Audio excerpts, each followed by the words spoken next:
Chabondi. L'île des bulles, en gros. L'archipel des bulles. Alors là, c'est ici que tout dégénère pour Luffy et son équipage. En gros, ça aurait très bien pu être la fin de One Piece, parce que on croit qu'ils se font tous tuer par Kuma, qui les fait disparaître comme ça, un par un. C'est aussi là où on rencontre pas mal de choses, il se passe beaucoup de choses. Je vais pas trop vous en parler parce que c'est assez énorme, Chabondi.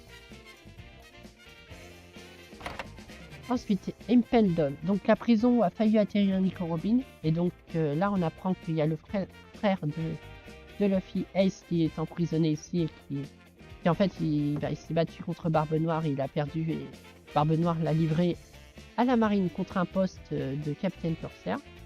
Ouais, il est malin, Barbe Noire. Hein. Il saisit les opportunités, même si c'est un peu comme Kotaro. Kuma, il aime bien foutre le chaos un peu partout. Et comme disait Kotaro, si des imbéciles... non, comment il dit? Si quelqu'un est suffisamment un imbécile pour croire en moi, pour être allié avec moi en gros, il mérite d'être trahi. Et donc après, il trahit la marine aussi, Barbe Noire. Donc ouais, dans cette prison, il se passe pas mal de choses. C'est aussi là qu'on revoit Crocodile. Il y a aussi d'autres personnages, mais il y a beaucoup de Gekkon aussi. Donc c'est pas... Hein. Ah, c'est aussi là qu'on rencontre Jinbei, un homme poisson qui connaissait Arlong et...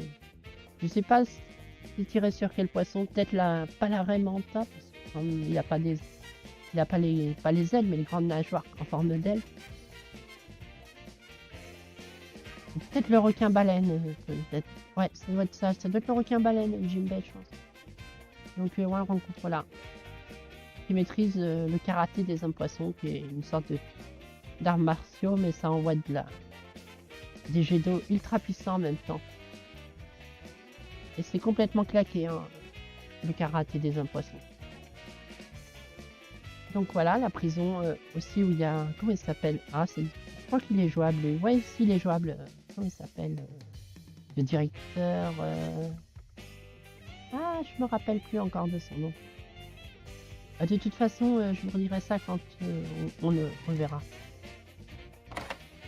Donc ouais, là, il se passe que de toute façon, ils battent, ils s'échappent de la prison. Et puis, en fait, le truc, c'est que ils réussissent pas à libérer Ace City parce qu'il se fait transférer avant à Marineford, qui est le siège, le grand QG de la marine sur Grand Line.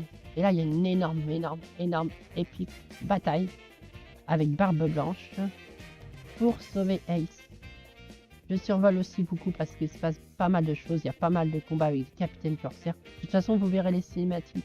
Donc voilà. Ensuite, là, c'est là où ça dégénère avec Marineford. C'est là où, malheureusement, le frère de Ace perd la vie contre... comment il s'appelle? Aikenu, qui est un genre de Tadakatsu Honda de Samurai Warrior. En gros, c'est un gars, c'est la justice forte qui prime. Je vous en reparlerai quand on sera sur le personnage. Donc là, c'est un peu le game over pour Luffy. Hein. Depuis... En fait, faut se dire que depuis ici, jusqu'à là, jusqu'à ici, Luffy traverse que des échecs. Il réussit quelques trucs, mais en fait, ça finit quand même par que son objectif, il échoue. Parce qu'il voulait sauver son frère, mais en fait, son frère, il se fait quand même tuer. Et là, c'est la déprime. Et voilà. Ensuite,